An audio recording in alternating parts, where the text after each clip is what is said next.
कुंभे शिवथर येथील जखमी विनोद साळुंखे यांचा उपचारादरम्यान मृत्यू. आरोपी दिलीप साळुंखे व अल्पेश जाधव या दोघांवर मर्डरचा गुन्हा दाखल होणार.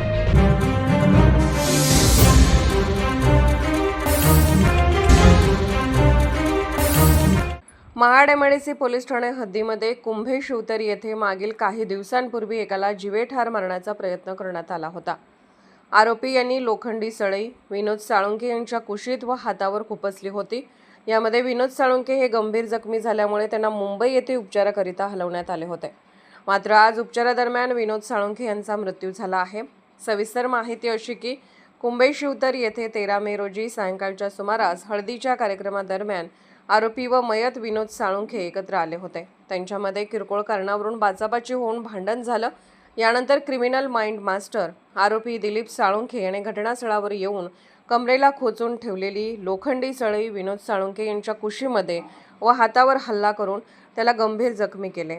यानंतर जखमी विनोद साळुंखे याला प्रथम महाड ग्रामीण रुग्णालय येथे पाठवण्यात आले होते. मात्र जखम गंभीर असल्या कारणाने अधिक उपचाराकरिता मुंबई येथे पाठवण्यात आले. 4-5 दिवस उपचार घेतल्यानंतर उपचारादरम्यान विनोद साळुंखे याचा मृत्यू झाल्याची माहिती मिळाली आहे.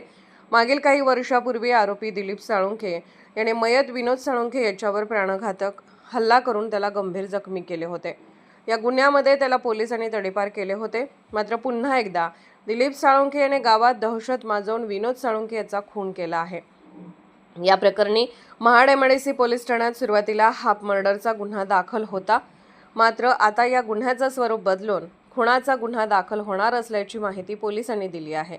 आरोपी दिलीप साळुंखे व अल्पेश जाधव यांना न्यायालयाने 2 दिवसाची पोलीस कस्टडी दिल्यानंतर त्यांना पुन्हा न्यायालयीन कोठडी दिली असून महाड उपविभागीय पोलीस अधिकारी शंकर काळे व सहाय्यक पोलीस निरीक्षक विजय सुर्वे यांच्या मार्गदर्शनाखाली पोलीस उपनिरीक्षक फडतरे या गुन्ह्याचा अधिक तपास करत आहेत.